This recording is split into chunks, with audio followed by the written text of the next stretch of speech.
ॐ नमो भगवते वासुदेवाय। ॐ नमो भगवते वासुदेवाय। ॐ नमो भगवते वासुदेवाय। यः स्वानुभावम् अखिलं श्रुतिसारमेकम् आध्यात्मदीपम् अतितीर्षितां तमोऽन्धम् संसारिणां करुणयः पुराणगुह्यम् तं व्याससूनम् उपयामि गुरुं मुनीनां।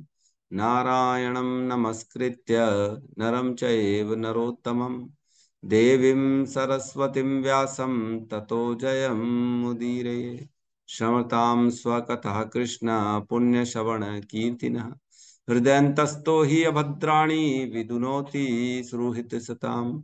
नष्टप्रायेषु अभद्रेषु नित्यं भागवत सेवया भगवती उत्तम श्लोके भक्तिर्भवति नैष्टिकी। क्षमतः श्रद्धया नित्यं गृणतश्च स्वचेष्टितम् कालेन नातिदीर्घेण भगवान् विशते हृदि। कृष्णाय वासुदेवाय देवकी नंदनाय च नंदगोपकुमाराय गोविंदाय नमो नमः। जय श्री कृष्ण चैतन्य प्रभु नित्यानंद श्री अद्वैत गदाधरा श्रीवासादि गौर भक्ता वृंद। हरे कृष्णा कृष्णा कृष्णा हरे हरे हरे राम राम राम हरे हरे। हरे कृष्णा कृष्णा कृष्णा हरे हरे हरे राम राम राम हरे हरे। हरे कृष्णा कृष्णा कृष्णा हरे हरे हरे राम राम राम हरे हरे। सभी भक्तों का स्वागत है प्रातःकालीन श्रीमद् भागवतम के सत्र में। तो अभी हम जो अध्याय चल रहा है स्कंद एक अध्याय 18, इसमें कह रहे हैं ब्राह्मण बालक द्वारा महाराज परीक्षित को श्राप। तो पिछले दिन हमने पढ़ा, परसों नरसों 3 दिन पहले, कहते हैं अब जो है सूत गोस्वामी ने कहा कि मैंने परीक्षित के बारे में सब कुछ बता दिया, जो आपने पूछा मैंने हर चीज बता दी।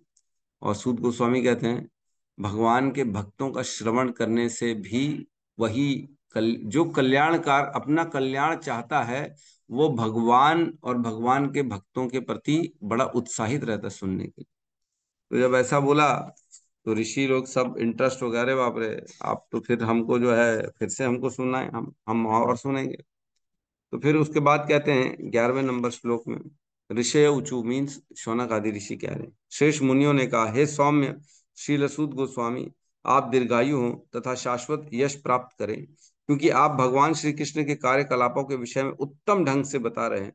हम जैसे मर्त्य प्राणियों के लिए यह अमृत के समान, जो मरने वाला है उनके लिए अमृत के समान है, और जो नहीं मरने वाला है उसको तो मरना ही नहीं, उसको क्या प्रॉब्लम है? कोई ऐसा नहीं मरने वाला है? नहीं है, सबको मरना है यहाँ पे। तो क्या कहते हैं, एक आता है ना, साधु ये मुर्दों का गांव, है ना, साधु ये मुर्दों का गांव, सब मरते हैं उसमें। बड़ा सुंदर प्रसंग है, एक बड़ा मेरे पास लिखा हुआ है, कहाँ वो गीत लिखा हुआ है, साधु ये मुर्दों का गांव, कल भी मरे हैं अब भी मरे हैं सब मरे हैं, मरे हैं 84, क्या क्या है। हाँ ये मेरे पास है, साधु ये मुर्दों का गांव, पीर मरे पैगंबर मरी है जिंदा जोगी, राजा मरी है प्रजा मरी है, मरी है वैद और रोगी, है ना। पीर भी मरे हैं, पैगंबर मरे हैं, जो भगवान मतलब बोलते हैं हम पैगंबर है, भगवान के जो संदेश भेजने वाले हैं ना, मोहम्मद पैगंबर जिसको कहते हैं, मोहम्मद साहब आए थे, वो भी मरे हैं। मरी है जिंदा जोगी, जो बड़े बड़े योगी ध्यान करने वाले हैं वो सब मर जाते हैं। राजा मरे हैं, बहुत सभी राजा मर गए हैं, कोई है आज तक राजा जिंदा तो नहीं। प्रजा मरी है, उनकी प्रजाएं भी मर चुकी हैं। मरी है वेद और रोगी, वैद मीन्स डॉक्टर, डॉक्टर भी मरे हैं और पेशेंट भी मरे हैं, वैद और रोगी। चंदा मरी है, सूरज मरी है, मरी है धरणी आकाशा, 14 भुवन के चौधरी मरी है, इन्हू की क्या आशा, है ना। चंदा मरी है मीन्स जो चंद्र देव है, देवता भी मरते हैं, कल भी मेरा लेक्चर था मंदिर में, वहां पे भी मैंने बताया देवताओं की जो उम्र होती है 1 मनवंतर होती है। तो सारे देवता जो है ना उनको शरीर छोड़ना पड़ता है, मरते हैं, है ना। चंदा मरी है, सूरज मरी है, सूर्य देव भी मरते हैं।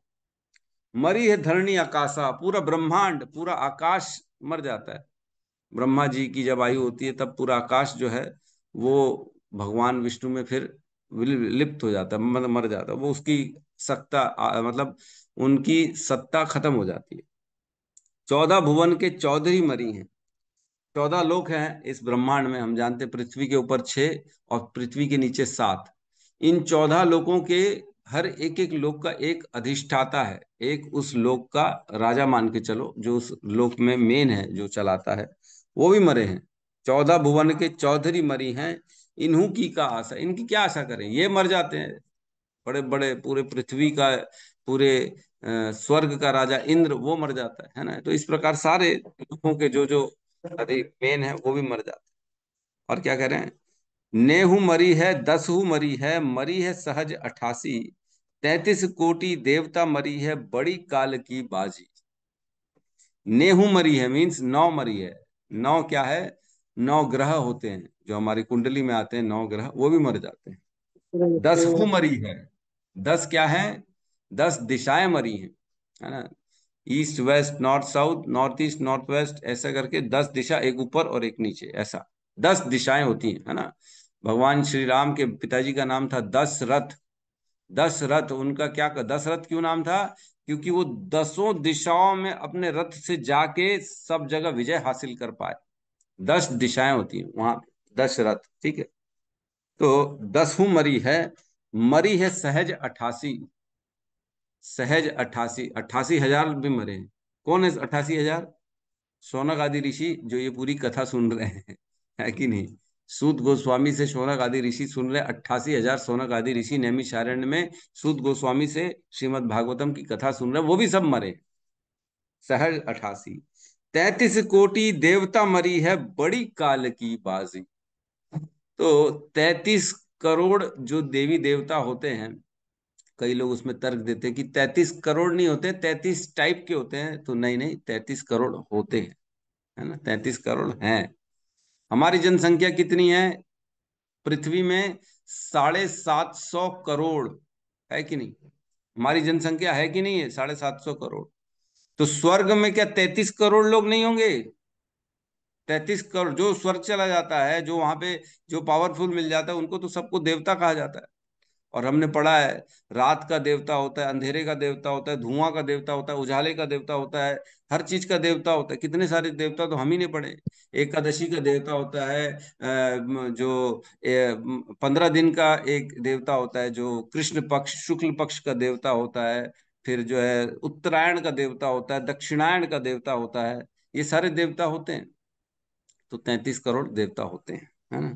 तो 33 कोटि देवता मरी है, बड़ी काल की बाजी। तो ये काल जो है ना किसी को छोड़ता नहीं, सबको मार देता है। तो कभी कोई ये ना सोचे कि प्रभु शायद मैं तो लंबा रह जाऊंगा, है ना। कोई रहने वाला नहीं है इस संसार में। जो रहने वाला है वो केवल है धर्म, और कुछ रहने वाला नहीं, वो हमारे साथ हमेशा जाएगा। और क्या करे आगे, नाम अनाम अनंत रहत है, दूजा तत्व न कोई, है ना।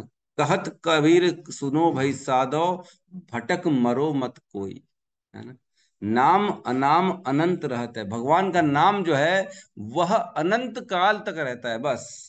जो कृष्ण नाम है ना वो हमेशा रहता है। ऐसा नहीं है कि अभी इस संसार में कृष्ण आए तो उनका नाम जो है रख दिया कृष्ण, तो अब हम कृष्ण के नाम, नहीं नहीं, वो जब आएंगे, जिस भी ब्रह्मांड में जाएंगे, कभी भी, आज नहीं, अनंत कोटि समय बाद फिर से दोबारा अगर किसी संसार में जाएंगे और वहां पे लीला करेंगे, तो वहां पे भी क्या नाम होगा उनका, कृष्ण ही नाम होगा, और कुछ नहीं होगा। तो ये हमको लगता है अरे शायद पैदा हो गया तो जो है नाम रख दिया गया उनका, है ना। गर्गाचार्य, गर्गाचार्य द्वारा उनका नाम रखा गया कृष्ण, लेकिन ये पहले से ही है उनका नाम। तो गर्गाचार्य को मालूम है कौन है कृष्ण, इसलिए उन्होंने उनका नाम कृष्ण रखा। तो नाम अनाम अनंत रहता है, वही नाम अनंत अनंत काल तक रहता है कृष्ण। दूजा तत्व न कोई, और दूजा कोई तत्व ही नहीं है इस संसार में, कोई नहीं है तत्व, है ना। पता लगा ब्रह्मा जी के लगे हुए हैं, ओम ब्रह्माय नमः, ओम शनि देवाय नमः, तो उससे कुछ नहीं होने वाला, दूजा तत्व ही नहीं है। है ना। और क्या है, कहत कबीर सुनो भाई साधो, भटक मरो मत कोई। अगर भटक के किसी और गुरु के, किसी और देवताओं की शरण में चले गए, आप बचा लो हमको, हमारा उद्धार कर दो, मुक्ति दे दो, हमारा जीवन के बाद की सफलता दे दो, है ना, मृत्यु के बाद हमें वैकुंठ दे दो, तो किसी और में शक्ति नहीं है कि वो दे दे। केवल कृष्ण, विष्णु, राम, वामन, इन्हीं में ही है, नरसिंह, ये जो तत्व है ना, विष्णु तत्व, यही जो है हमको मुक्ति प्रदाता है, और कोई है ही नहीं। तो दूजा तत्व न कोई, भटक मरो मत कोई, कहीं और किसी की शरण में जाके मर मत जाना, फिर दोबारा आना पड़ जाएगा। है ना, तो भटक जाएंगे फिर, कुल मिला के भटकना नहीं है हमको, बुद्धि से भगवान की पूजा करनी है, ताकि हम अपने जीवन को सफल कर सके, है ना। तो कबीर दास हमको ये ज्ञान दे रहे हैं। ठीक है, प्रवेश करते हैं आज के सत्र में, है ना। यहाँ कह रहे हैं, अच्छा हम रिवीजन कर रहे थे, है ना, ठीक है। तो कल हमने पढ़ा, परसों पढ़ा 12वें नंबर श्लोक में। तो उसके बाद क्या कहते हैं, यहाँ पे सूत गोस्वामी को शौनक आदि ऋषि कहते हैं कि मर्त्य प्राणियों के लिए अमृत के समान है भगवान के बारे में सुनना। हमने अभी अभी इस सकाम कृत यज्ञ की अग्नि को संपन्न करना प्रारंभ किया है, और हमारे कार्य में अनेक अपूर्णताएं होने के कारण इसके फल की कोई निश्चितता नहीं है। हमारे शरीर धुएं से काले हो चुके हैं, लेकिन हम भगवान गोविंद के चरण कमलों के अमृत रूपी उस मधु को से सचमुच तृप्त हैं, जिसे आप हम सबको वितरित कर रहे हैं। तो कह रहे हैं कि हम जो यज्ञ करने के लिए बैठे थे, इससे क्या हो रहा था, हमारा मुंह काला हो रहा था, धुआं धुआं हो रहा था, चारों तरफ धुआं धुआं है चारों तरफ, और कुछ निश्चित भी नहीं था कि यज्ञ का फल मिलेगा कि नहीं मिलेगा। अरे आज वो माता जी ने जो महात्म्य बताया, उसमें कहा कि जो आज का एकादशी का व्रत रखता है उसको वाजपेयी यज्ञ का फल मिलता है ना। तो वाजपेयी यज्ञ जो है, इत्तेफाक से कल जो मैं क्लास दे रहा था मंदिर में, इस्कॉन में, वहां पे चल रहा था प्रसंग। जो दक्ष राजा थे, उन्होंने यज्ञ करवाया था, जिस यज्ञ में उन्होंने शिव जी को नहीं बुलाया था, समस्त देवी देवताओं को बुलाया था, विष्णु ब्रह्मा अनेक अनेक सब आए थे, लेकिन शिव जी को नहीं बुलाया था। जिसके कारण जो उनकी पत्नी है सती, वो थोड़ा नाराज हो गई थी, और वो अपने पिता के पास जा गई, और उधर पे उन्होंने देखा कि हमको सम्मान नहीं मिल रहा। तो कौन सा यज्ञ करा रहे थे, कल मैंने बताया था वाजपेयी यज्ञ करवा रहे थे। तो वही यज्ञ जो राजा दक्ष करवा रहे थे, वो इतना बड़ा यज्ञ, समस्त देवता आए थे उसमें, बहुत बड़ा यज्ञ कराया था उन्होंने। और उस यज्ञ को हम केवल और केवल मात्र एक एकादशी का उपवास रख के प्राप्त कर सकते हैं। कितनी अच्छी बात है, इजी। कलयुग में हर चीज आसान है, बहुत शॉर्टकट्स दिए हुए, शॉर्टकट। तो सोचो, यज्ञ करने के लिए, हाँ, कॉम्प्लिकेशंस भी रहता है, इजी भी नहीं होता है। उसमें इतनी सारी सामग्री लगती है, मंत्रों का उच्चारण करना पड़ता है, तब जाके वो फल मिलता है। लेकिन मात्र भगवान का नाम लेते लेते एकादशी का व्रत रखने से हमको वाजपेयी यज्ञ का फल मिल जाएगा। सोचो, बताओ, इतना आसान है। ठीक है। तो यहाँ पे कह रहे हैं, यज्ञ कर रहे थे हम, यज्ञ की फल की निश्चितता नहीं थी, और यज्ञ जो हम कर रहे थे उससे क्या हुआ, धुआं धुआं हो गया, मुंह काला काला हो गया, हमारा हृदय भी काला हो गया, चित्त भी काला हो गया। चित्त काला हो गया मतलब हमारे को संशय हो गया कि इसका फल मिलेगा कि ना मिलेगा। तो आज के हम श्लोक में प्रवेश करेंगे, श्लोक क्रमांक 13। बहुत इंपॉर्टेंट है, ये श्लोक को सबको याद रखना है, और हम इस श्लोक पे बहुत अच्छी चर्चा करने वाले हैं आज, है ना। आज का पूरा सेशन इसी श्लोक पे रहेगा हमारा।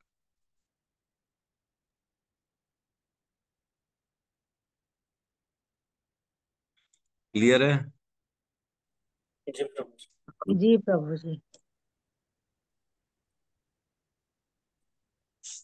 श्लोक क्रमांक 13, अध्याय 18, स्कंद 1। तुल्ययाम लवेनापि तुलयाम तुलयामलवनेऽपि लवेनापि न स्वर्गम नानु ना ना ना पुनः भवम। न न स्वर्गं पुनर्भवम् न न पुनर्भवम् पुनर्भवम्। फिर से रिपीट कर रहा हूँ, है ना।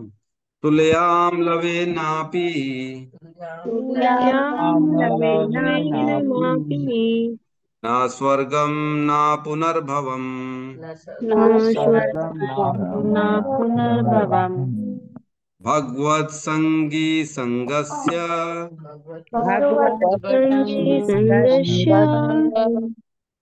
मर्त्यानामं किम् उताशितः मर्त्यानामकिमुदाशितः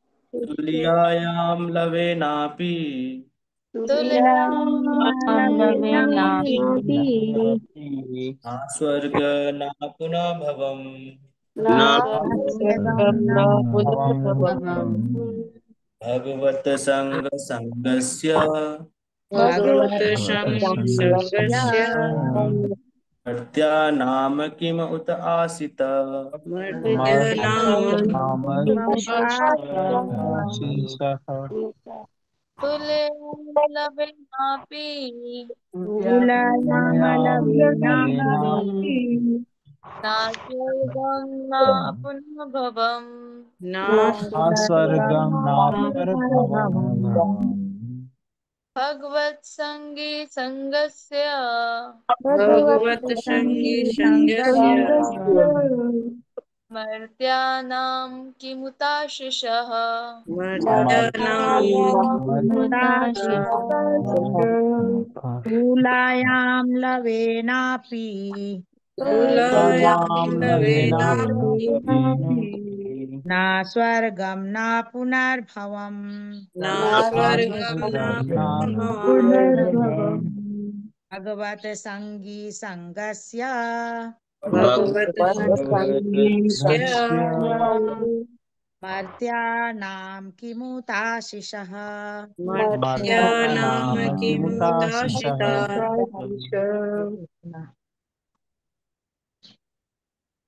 और रिपीट करिए। लवेनापि तुल्यायामलवेनापि न स्वर्गं न पुनः भवम् स्वर्गं न पुनर्भवम् भगवत संगी संगस्य भगवत्सङ्गस्य मर्त्या नाम किमुताशिषः मर्त्यानां किमुताशिषः तुल्यां लवेनापि तुल्यायामलवेनापि न स्वर्गं न पुनर्भवम् स्वर्गं न पुनर्भवम् भगवत्संगी संगस्य भगवत्सङ्गस्य मर्त्यानामं किम् उताशितः मर्त्यानाममुदाशितः अनुवाद। भगवत भक्त के साथ क्षण भर की संगति के महत्व की तुलना न तो स्वर्ग लोक की प्राप्ति से न भौतिक पदार्थ से मुक्ति से की जा सकती है, तो फिर भौतिक संपन्नता रूपी सांसारिक वरदानों के विषय में क्या कहा जाए जो मरणशील मनुष्यों के लिए है। ओम अज्ञानतिमिरन्धस्य ज्ञानाञ्जनशलाकया चक्षुरुन्मिलितं येन तस्मै श्रीगुरुवे नमः। श्रीचैतन्यमनोभीष्टं स्थापितं येन भूतले स्वयं रूपः कदा मह्यं ददाति स्वपदान्तिकं। वन्देऽहं श्रीगुरु श्रीयुतपदकमलं श्रीगुरून् वैष्णवांश्च श्रीरूपं सागरजातं सहगण रघुनाथान्वितं तं सजीवं साद्वैतं सावधूतं परिजन सहितं कृष्ण चैतन्य देवं श्री राधा कृष्ण पादान सहगण ललिता श्री विशाखान्वितांश्च। हे कृष्ण करुणा सिंधु दीन बंधु जगतपते गोपेश गोपिका कांता राधा कांत नमस्तुते। तप्त कांचन गौरांगी राधे वृंदावनेश्वरी वृषभानुसुते देवी प्रणमामि हरिप्रिये। वाञ्छाकल्पतरोभश्च कृपा सिन्धुभ्य एव च पतितानां पावनेभ्यो वैष्णवेभ्यो नमो नमः। नमो विष्णुपादाय कृष्णपृष्ठाय भूतले श्रीमते भक्तिवेदांत स्वामीति नामिने। नमस्ते सारस्वते देवे गौरवाणी प्रचारिणे निर्विशेष शून्यवादी पाश्चात्य देशतारिणे। जय श्री कृष्ण चैतन्य प्रभु नित्यानंद श्री अद्वैत गदाधर श्रीवासादि गौर भक्त वृंद। हरे कृष्णा कृष्णा कृष्णा हरे हरे हरे राम राम राम हरे हरे कृष्ण। तो बहुत ही सुंदर श्लोक चल रहा है। इस श्लोक में कह रहे हैं तुलयाम लवेन नापी। तो लव, लव जो होता है ना, एक होता है इंग्लिश वाला लव और एक होता है हिंदी वाला लव। लव मीन्स समय का एक क्षण की बात चल रही, एक पल समय, कितना समय है। लव मतलब एक समय, जैसे एक मिनट बोलते हैं, मिनट में कितने हो गए, 60 सेकंड हो गए। एक घंटे में कितने हो गए, 60 मिनट हो गए। एक दिन में कितने हो गए, 24 घंटे हो गए। उसी प्रकार एक लव में कुछ समय का निर्धारित किया गया कि उतना समय होगा। तो कितना होता है एक लव में समय जो होता है, तो अलग अलग जगह मैंने चर्चा करी, तो लगभग लगभग 1/11 सेकंड होता है, लगभग लगभग। वैसे एक जगह मैंने पढ़ा था, उसमें थोड़ा शायद 1/6 या 7 सेकंड ऐसा आता है लव में, है ना। तो अलग अलग जगह है, तो हम उस पे नहीं जाएंगे कि कितना भाग होता है। मतलब मान के चलो 1 सेकंड का 11वां हिस्सा, ये मान के चल सकते हैं हम। 1 सेकंड का 11वां हिस्सा कितना होता है आप समझ सकते हैं। 1 सेकंड मतलब टिक, बस इतना 1 सेकंड होगा, इसका 11वां हिस्सा, है ना। इसका 11वां हिस्सा, उसके बारे में बता रहे हैं। तुल्याम, तुलना नहीं कर सकते हैं इसकी, ना स्वर्गम ना पुनर्भवम। स्वर्ग की तुलना नहीं की जा सकती। स्वर्ग में क्या है, बहुत सारा भोग है, हम जानते हैं। स्वर्ग बड़ा ऐश्वर्यशाली है, स्वर्ग के देवता पृथ्वी की तरफ देखते तक नहीं। जैसे सार्वजनिक शौचालय की तरफ आप देखोगे भी नहीं। देखोगे क्या, नहीं देखोगे। अरे क्या क्या दिखा रहे हो प्रभु, ये सब कोई जगह देखने की, हट, कुछ अच्छी चीज दिखाओ। तो सेम टू सेम वैसे ही स्वर्ग के जो देवता होते हैं, वो इधर देखते तक नहीं है पृथ्वी की तरफ। क्यों, वो उनके लिए ये एकदम निकृष्ट है। यहाँ पे कुछ है ही नहीं, सब बैड एग्जाम्पल। क्या करोगे, देना पड़ेगा। जो शास्त्र में, जो गुरुओं के मुख से सुना वही देंगे, हम अपनी मर्जी से दे नहीं सकते। मैंने यही सुना है, इसलिए यही दे रहा हूँ। अच्छा लगे ना लगे, क्या कर सकते हैं। लेकिन भावना क्या है, देखिए, अगर आपको हम बताएंगे नहीं तो आप उस लेवल तक समझेंगे नहीं ना, कैसा पृथ्वी के लिए सोचते हैं स्वर्ग के लोग। अब मैं ऐसा, वो बहुत बुरा समझते हैं तो आप नहीं समझ पाएंगे, वो बताना पड़ेगा कितना बुरा, कितना निकृष्ट समझते हैं वो, उतना निकृष्ट समझते हैं। तो कहने का मतलब है, स्वर्ग के देवताओं का जो आनंद है, जो सुख है, पृथ्वी से बहुत ऊपर है। पृथ्वी की तरफ देखते हैं तो वो ऐसा लगता है ये क्या देख रहे हैं, बेकार चीज है, हटा। तो ऐसे स्वर्ग के जो तो ऐसे स्वर्ग के जो देवता होते हैं, वह जो स्वर्ग में रहने का जो आनंद है, जो स्वर्ग की प्राप्ति का आनंद है, उसका कंपैरिजन नहीं कर सकते, है ना। ये लिखा है तुल्याम लवे नापी, है ना। हम आगे चलेंगे, किससे कंपैरिजन कर रहे हैं तो बता रहे हैं। स्वर्ग के ऐश्वर्य, स्वर्ग के सुख और स्वर्ग की प्राप्ति का कंपैरिजन नहीं कर सकते। और किसका कंपैरिजन नहीं कर सकते, ना, ना पुनर्भवम। ना पुनर्भवम मीन्स मुक्ति। भवम, भवम मीन्स दोबारा आना, है ना। आना मीन्स दो, जन्म लेना। भवम मीन्स जन्म होना। और पुनर्भवम मीन्स दोबारा जन्म लेना। ना पुनर्भवन मीन्स दोबारा जन्म नहीं लेना। तो क्या हो गया इसका मतलब, दोबारा उसका जन्म नहीं होगा, मतलब उसकी मुक्ति हो गई। जन्म मृत्यु के चक्र से वो बाहर हो गया, मोक्ष की प्राप्ति हो गई उसको।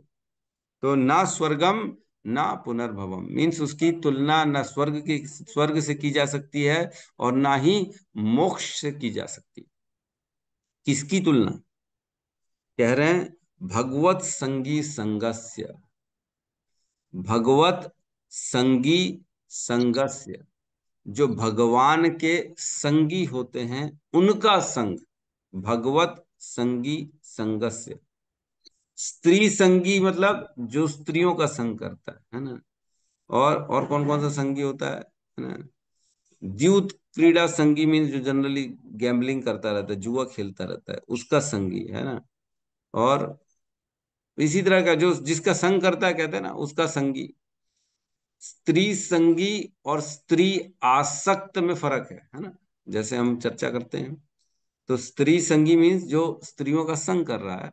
लेकिन एक स्त्रियों में आसक्ति व्यक्ति, तो एक श्लोक आता है श्रीमद् भागवतम में, उसमें कहते हैं कि देखिए, हम गहराई में बहुत ज्यादा चर्चा कर रहे हैं, है ना। तो इसमें मदिरा संगी। यस, मदिरा संगी, जो दिन रात मदिरा का संग करता है। तो हम गहराई में चर्चा कर रहे हैं ताकि हम एक एक पक्ष, एक एक इसमें चीज को समझ सके। कह रहे हैं, एक श्लोक आता है श्रीमद् भागवतम में 3.31.35, उसमें कहते हैं स्त्री संगी, जो स्त्री संगी होता है उससे ज्यादा खराब होता है संग करना स्त्री में आसक्त व्यक्ति से, है ना। दोनों में फर्क में समझ में आ रहा है। भगवत संगी मीन्स जो भगवान के हमेशा संग रहते हैं, हमेशा उनका संग करना। तो भगवान के संग कौन रहता है? जो भगवान के भक्त होते हैं वो उनके साथ संग। तो इसमें किसी ने टीकाओं में ये भी लिखा है कि नहीं नहीं, भगवान का संग जो है ना, कौन करता है?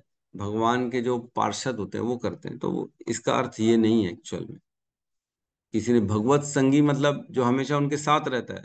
तो उनके साथ कौन रहता है?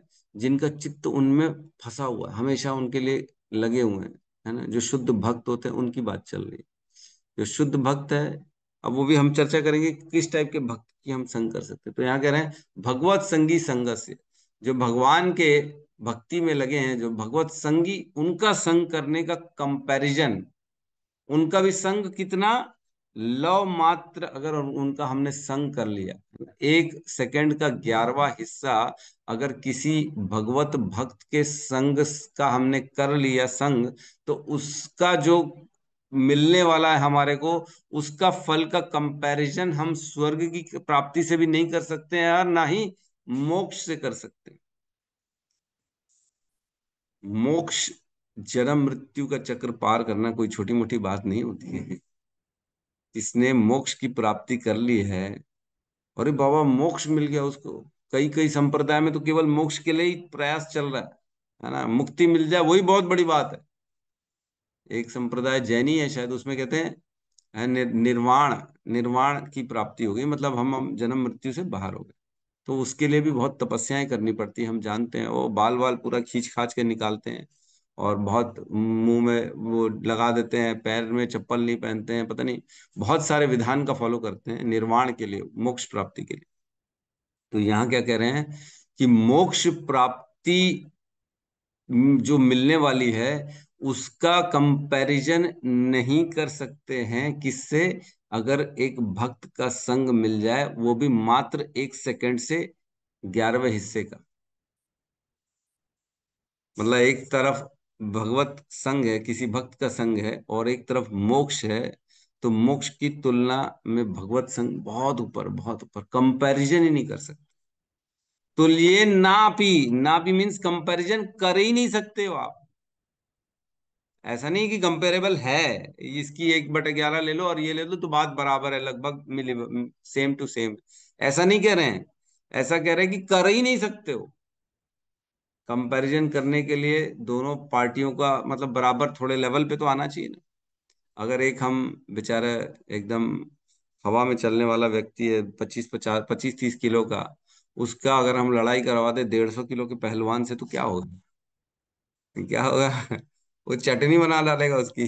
कोई कंपैरिजन ही नहीं है, जमीन और आसमान का कंपैरिजन। तो वैसे ही यहाँ पे कह रहे हैं कि इनकी कोई कंपैरिजन नहीं है। सुख के, स्वर्ग के सुखों का कंपैरिजन भी नहीं कर सकते अगर भक्त का संग मिल जाए तो। कहते हैं जैसे एक सागर है, समंदर है, पूरा समंदर जो है वो है भगवान के भक्त का संग, और एक जो है ग्लास का पानी है स्वर्ग का सुख। कोई कंपैरिजन है? कोई कंपैरिजन है ही नहीं, दूर दूर तक कंपैरिजन नहीं। एक राई का दाना ले लो और माउंट एवरेस्ट ले लो, इन दोनों का कंपैरिजन है? वो कितने, कितना ग्लास होगा पानी समंदर में? कोई बता सकता है क्या? कोई कितना ग्लास पानी होगा? कोई कंपैरिजन नहीं। यार प्रभु क्या बात कर रहे हो आप, कुछ भी कुछ बात करते हो। वो बता रहे हैं तुल्यान, तुल्याम लवेन आप ना पी, है ना। तो तुल्यान, तुल्याम लवे ना पी, तुलना कर ही नहीं सकते हो किसकी? न स्वर्ग की कर सकते हो, न मोक्ष की कर सकते हो, किससे? भगवत संगी संगस्य।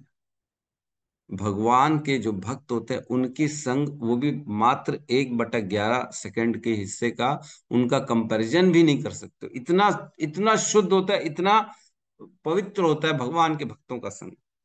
और क्या कह रहे हैं, मर्त्या नाम किम उत आशीष, मीन्स जो मर्त्या नाम, इस पृथ्वी में जो मरणशील सब लोग हैं, हम सब जो मरने वाले हैं। प्रभु मरने की बात क्यों करते हो? तो क्या करें, सच से तो अवगत कराना पड़ेगा ना।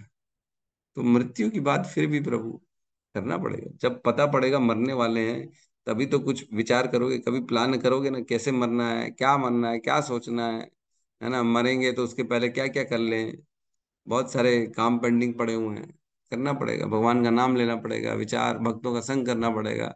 वो लेवल तक एटलीस्ट टारगेट मालूम है ना। 1 साल का टारगेट बनाते हैं व्यक्ति, ओ हमारी कंपनी 1 साल में इतना ग्रोथ करेगी, ये करेगी, वो करेगी, हमको ये चाहिए, वो चाहिए। तो वैसे ही हमको भी अपना टारगेट तो डिसाइड करना पड़ेगा ना, मरने के पहले क्या टारगेट है हमारा।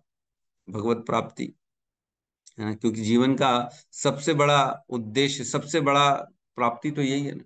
जीवन सफल तभी माना जाएगा जब भगवान का स्मरण हमारे चित्त में चलता रहे। एतावान सांख्या योगाभ्याम स्वधर्म परिनिष्ठया जन्म लाभ पर पुंसाम अंते नारायण स्मृति। अंत में नारायण की स्मृति बन जाए, ये जन्म का सबसे बड़ा लाभ है, नहीं तो जन्म बर्बाद है। ठीक है।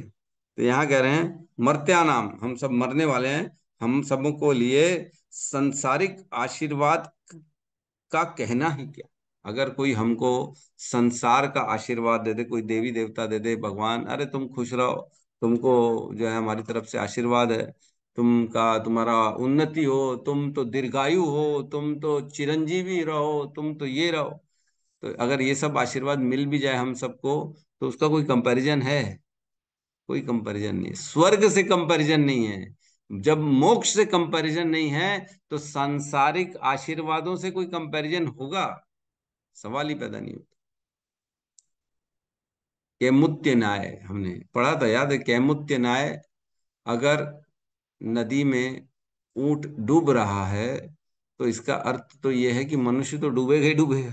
जब ऊंट डूब रहा है तो मनुष्य की क्या बखत। उसी प्रकार जब स्वर्ग की कंपैरिजन नहीं है, मोक्ष की कंपैरिजन नहीं है, तो ये संसारिक आशीर्वादों की क्या कंपैरिजन होगी। और लोग किस में लगे हुए हैं? संसारिक आशीर्वाद में लगे। प्रभु आशीर्वाद दे दो, निरोगी बन जाए प्रभु, कम से कम हाथ पैर के दर्द तो ठीक हो जाए। हे प्रभु, सर का दर्द बहुत रहता है, हे प्रभु मुझे माइग्रेन हो गया, प्रभु मुझे ये हो गया, प्रभु मुझे टीबी हो गया, प्रभु मुझे अल्सर हो गया, प्रभु मुझे कैंसर हो गया, प्रभु आशीर्वाद दे दो ठीक हो जाए। अरे ये सब का तो कंपैरिजन ही नहीं, राई के दाने के समान है। हैं? मेरू पर्वत के सामने अगर हम राई का दाना रखें तो कुछ बखत है? कोई कोई मतलब ही नहीं। वैसे ही है, जो एक भगवत भक्त का संग मिल जाए, ये मेरू के पर्वत के समान है। और संसारिक आशीर्वाद अगर कोई दे रहा है, तो वो राई के दाने के समान। इतना बड़ा फर्क है, इतना बड़ा। अब बताएंगे नहीं, केवल बोलेंगे बहुत फर्क है, बहुत फर्क है, समझ जाओ, तो नहीं समझ पाएंगे। बताना पड़ेगा ना कितना फर्क। समंदर का पानी और एक गिलास पानी में जितना फर्क है, उतना फर्क। और लोग संसार किस में दौड़ रहे हैं? केवल आशीर्वाद में। मुझे ये प्राप्त हो जाए, मुझे वो प्राप्त हो जाए। इसका कोई कंपैरिजन है ही, कोई कंपैरिजन नहीं, दूर दूर तक कंपैरिजन नहीं। लव मात्र साधु संग, क्या कहते हैं? साधु संग, साधु संग सर्व शास्त्र कहे, लव मात्र साधु संग सर्व सिद्धि होए। सारी सिद्धियां प्राप्त हो जाएंगी अगर लव मात्र, मतलब 1 सेकंड का 11वां हिस्सा अगर किसी साधु का संग। अरे प्रभु, लव मात्र साधु संग से लेकिन फर्क क्या पड़ेगा? इतने छोटे संघ से हम कुछ कर तो सकते नहीं है क्या? मतलब लव मात्र साधु संघ का अगर प्रैक्टिकल अपन देखें, तो कोई साधु जा रहा है और हमारी एक दृष्टि पड़ गई, बस इतना ही होगा ना। एक लव मतलब इतना ही, 1 सेकंड का 11वां हिस्सा मतलब इतना ही हुआ संग। वो सामने से आ रहे थे, हम इधर जा रहे थे, दोनों ने देखा, बस खत्म कहानी। 1 सेकंड भी नहीं लगा, बस उसने देखा, हमने देखा और निकल पड़े, इतना संग हुआ। तो इतने संग से क्या होगा? तो मात्र इतने संग से हमारे जीवन में भक्ति उत्पन्न हो सकती है। वह भक्ति जो मुक्ति से बहुत ऊपर है, भक्ति वह भक्ति है, भक्ति कहते हैं, भक्ति और मुक्ति में कोई कंपैरिजन नहीं है ना। मुक्ति जो होती है वो तो मात्र जन्म मृत्यु से परे कर देती है, लेकिन भक्ति जो है हमको भगवत प्राप्ति कराती है। मुक्ति में भगवान की प्राप्ति नहीं होती है ना, मालूम है ना। मुक्ति में भगवान की प्राप्ति नहीं होती है, लेकिन भक्ति में भगवान की प्राप्ति होती है। तो एक श्लोक आता है जिसमें भक्ति और मुक्ति क्या कहती है। एक श्लोक आता है, बिल्ला मंगल ठाकुर कहते हैं, भक्ति स्त्वयि स्थिरतरा भगवन यदि स्याद, देवेन न फलती दिव्य किशोर मूर्ति, मुक्ति स्वयं मुकुलितांजलि स्वतेस्मनान, धर्मार्थ काम गतया समय प्रतीक्षा। हे भगवान, यदि मैं आपकी भक्ति में लगा हूं तो मैं आपको सर्वत्र उपस्थित पा सकता हूं। जहां तक मुक्ति का प्रश्न है, मेरे विचार में वह तो मेरे द्वार पर हाथ जोड़े मेरी सेवा करने के लिए प्रतीक्षा करती है, और उसके साथ धर्म अर्थ तथा काम संबंधी सारी भौतिक सुविधाएं खड़े रहते हैं। क्या कह रहे हैं बिल्ला मंगल ठाकुर जी, क्या कह रहे हैं, हे भगवान, मैं आपकी भक्ति में लगा रहूं और आपको हर कहीं उपस्थित देख सकूं, मेरी ये इच्छा है। और जहां तक मुक्ति की बात है, तो मेरे घर के बाहर मुक्ति खड़ी हुई है, मेरी सेवा करने के लिए मुक्ति मेरे घर के बाहर खड़ी हुई है। और मुक्ति के साथ साथ कौन कौन खड़ा है, कह रहे हैं धर्म अर्थ और काम, धर्म अर्थ काम संबंधित सारी भौतिक सुविधाएं खड़ी हुई हैं। और व्यक्ति किसमें अपना जीवन दे रहा है, केवल भौतिक सुविधाएं प्राप्त हो जाए, काली काली ये मिल जाए प्रभु, गाड़ी बंगला घोड़ा, नाम ऐश्वर्य पद प्रतिष्ठा, मैं ऊंचा तुम बड़ा, मैं बड़ा मुझे लोग पहचाने, लोग मुझे जाने, तो इसमें लगे हुए हैं लोग। और भौतिक सुविधा, धर्म अर्थ काम, ये और मोक्ष मुक्ति, ये उसके घर के बाहर खड़ी रहती है, वेट करती है कि भाई मेरे को प्लीज अंदर आने दो, अपने घर के अंदर आने दो। लेकिन भगवत भक्त जो है वो भगवान की प्राप्ति के लिए प्रयास करता है, न कि मुक्ति के लिए, है ना। तो यहाँ कहने का मतलब ये है कि जो भगवत भक्त है उसका 1/11 सेकंड का भी संग मिल जाए तो क्या होता है, बताओ क्या होता है प्रभु, समझाओ तो सही। तो हम डिटेल में जाते हैं। तो भगवान के भक्त के बिना भक्ति मिल नहीं सकती। भगवान का अगर भक्ति मिलती कैसे है, जब तक जीवन में कोई भगवान का भक्त नहीं आ जाए। तो 1/11 सेकंड के लिए अगर जीवन में भक्त आ जाता है तो भी भक्ति उत्पन्न करने की, भक्ति बढ़ने की संभावना आ जाती जीवन। कभी किसी अच्छे शुद्ध वैष्णव का अगर दर्शन मात्र हो गया, उस दर्शन मात्र से हमारे अंदर भक्ति उत्पन्न हो सकती है। भक्ति आती कैसे, बिना भक्तों के भक्ति मिल ही नहीं सकती है। भक्ति का बीज हमारे अंदर अंकुरित होगा ही नहीं अगर जीवन में कोई भक्त नहीं होगा। अगर भक्त नहीं होता तो कोई बोलता कि आपको माला करो, कौन बोला माला करो, कोई भक्त बोला ना कि ऐसी आकाशवाणी हो गई, आज से गौतम बुद्ध प्रभु आप कल से माला करिए, आपके लिए निश्चय किया। ऐसा तो नहीं होता, आकाशवाणी तो नहीं होती। कोई भक्त आता है जीवन में, बोलता है माला करो प्रभु, माला करो, भगवान कृष्ण का चिंतन करो। भागवतम की क्लास में, भागवतम की क्लास में आने से समझ में आता है कि नहीं, ज्ञान मिलता है कि नहीं, क्या करना है क्या नहीं करना है, क्या सही है क्या गलत है, क्या धर्म है क्या अधर्म है, क्या कलयुग, कैसा कलयुग का प्रकोप, कैसे अपने आप को बचाना है। ये कौन बता रहा है, अपने आप को बचा बचा के सब अवरोधों से दूर करते करते करते करते भक्ति में आगे बढ़ना है। ये कौन सिखाता है, ये भक्तों का संग सिखाता है, शुद्ध वैष्णव। अरे शुद्ध वैष्णव की छोड़ो, अगर साधन भक्त भी है, साधना में लगा हुआ है, ऐसे भक्त का संग भी कर लो तो भी भक्ति मिल जाती। वो ज्यादा आता नहीं है, क्लास व्लास सुनता नहीं, माला करता है लेकिन, और प्रसाद पाता है बस, ज्यादा नहीं करता। ऐसे भक्त का भी संग करेंगे तो भी भक्ति मिल जाएगी। भक्ति क्या है, एक तरह से जैसे एक कोरोना वायरस नहीं था, जैसे फैल रहा था एक के बाद एक के बाद एक से दूसरे को, दूसरे से तीसरे से चौथे को, तो ऐसे ही भक्ति भी फैलती है। कैसे, भक्तों से फैलती है। लेकिन जो भक्त होते हैं उनके हृदय में भक्ति रहती है, और वह जैसे किसी पे भी दृष्टि डालते हैं, अरे कर लो ना माला, कर लो, कृष्ण की कृपा मिलेगी। और सामने वाला अगर उसकी बात मान जाता है तो भक्ति उसके अंदर भी प्रवेश करती है। तो हमको भक्ति मिलती कहाँ से? भक्तों से मिलती, अदरवाइज भक्ति का बीज प्राप्त नहीं हो सकता किसी भी स्थिति में, है ना। तो यहाँ कह रहे हैं कि भक्त का अगर साधन भक्त भी लगा हुआ, अच्छा भक्त किसको कहेंगे? क्या करेगा तो भक्त कहलाएगा वो? क्या हम भक्त हैं, या केवल जो सीनियर है महाराज हैं, हिज होलीनेस भक्ति सिद्धार्थ स्वामी महाराज हैं, अनेक अनेक महाराज हैं जो सन्यासी हैं, क्या उनका संग करना है? किसका संग करना है? कौन है भक्त? तो यहाँ कह रहे हैं भक्त वो है जो कोई भी नवदा भक्ति के प्रोसीजर को फॉलो कर रहा है। नवधा भक्ति क्या है?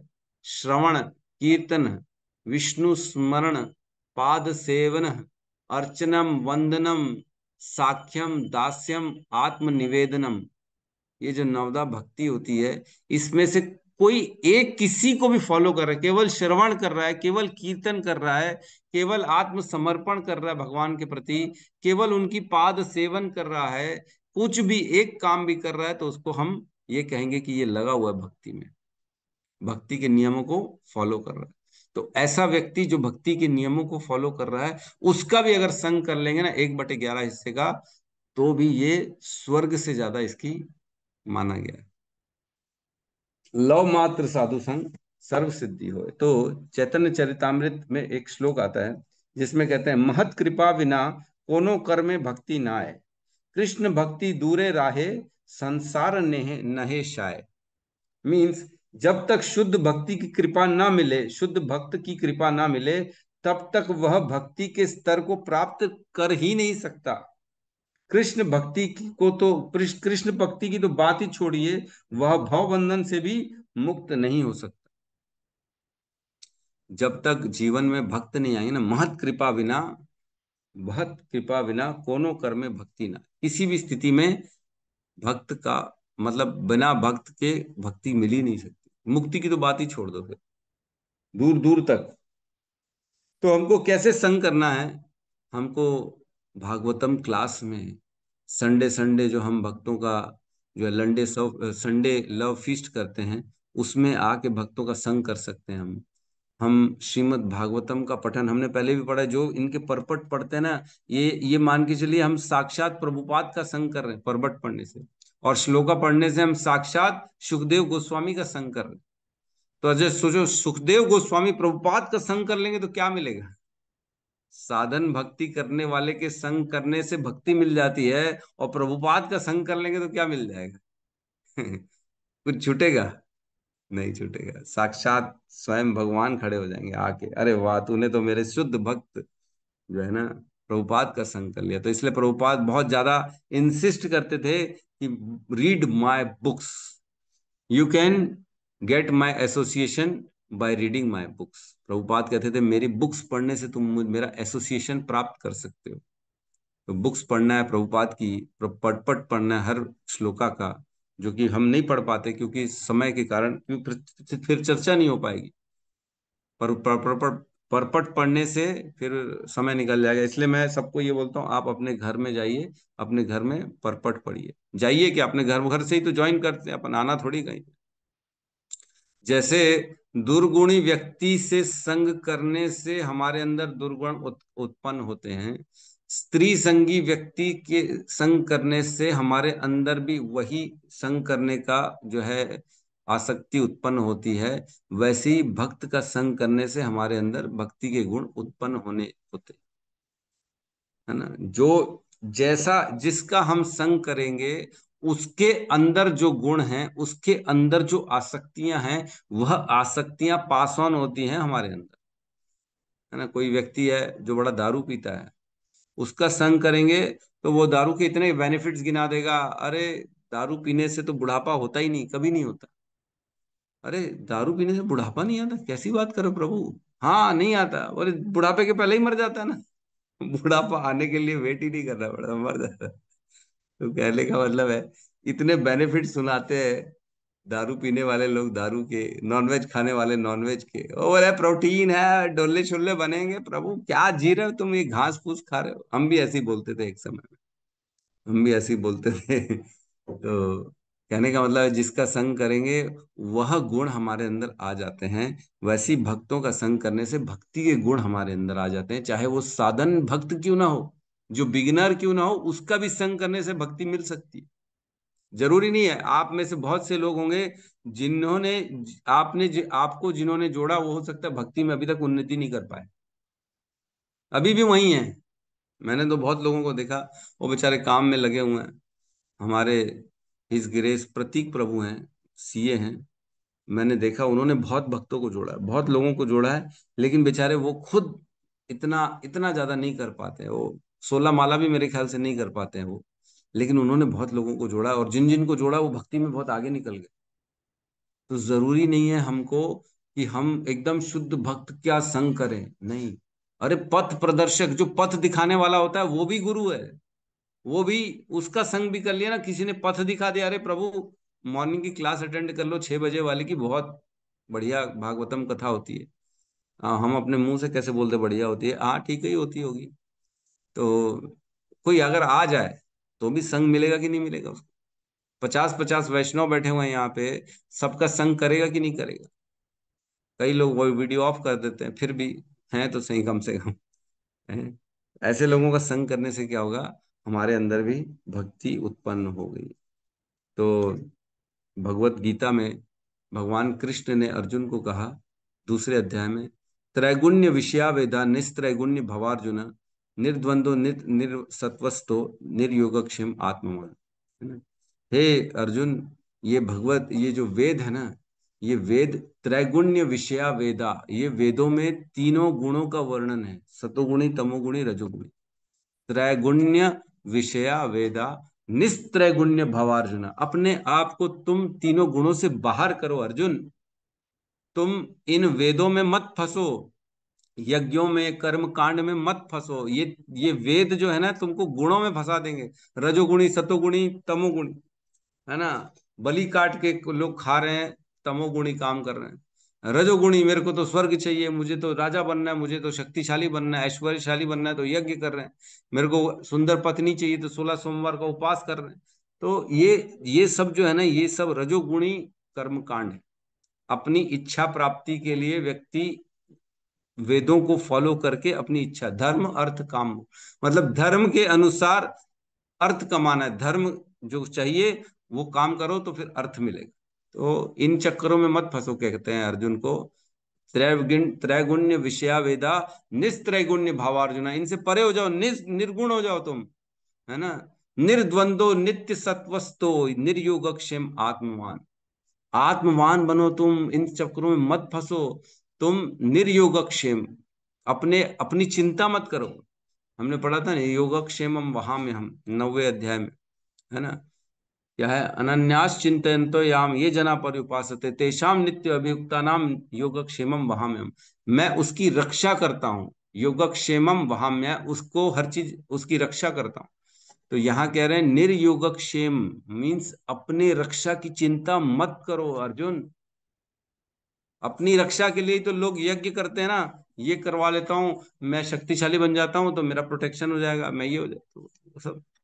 निर्योगक्षेम वहां, आत्मवान, आत्मवान बनो, अपनी आत्मा के लिए चिंता करो।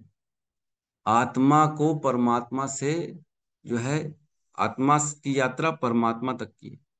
हमको अपने अंदर जो परमात्मा है उसको आत्म साक्षात्कार करना है, उसका साक्षात्कार करना, वहां पे उस लेवल पे जाओ। यहाँ कह रहे हैं फंसे रहोगे नहीं तो इस संसार में, है ना? ठीक है, तो कहने को तो और भी बहुत कुछ है, लेकिन समय की जो है अभाव है, समय नहीं है, इसलिए किसी का प्रश्न है तो हम ले सकते हैं, का उच्चारण करते हैं।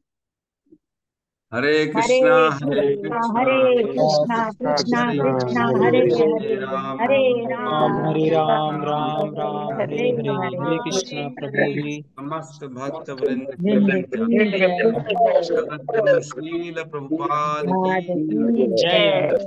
जय गौर प्रेमानंद हरि हरि हरि हरि बोल। बोल, बोल। हरि हरि हरि बोल। बोल। थैंक हरे यू प्रभु जी, कृष्णा हरे हरे प्रभु कृष्णा जी, कृष्णा धन्यवाद। बहुत प्रभु बहुत जी। धन्यवाद हरे प्रभु कृष्ण जी प्रभु, आपका। हरे हरे कृष्ण। हरे कृष्णा। कृष्ण हरे कृष्णा प्रभु जी, सादर प्रणाम। हरे कृष्ण हरे कृष्ण।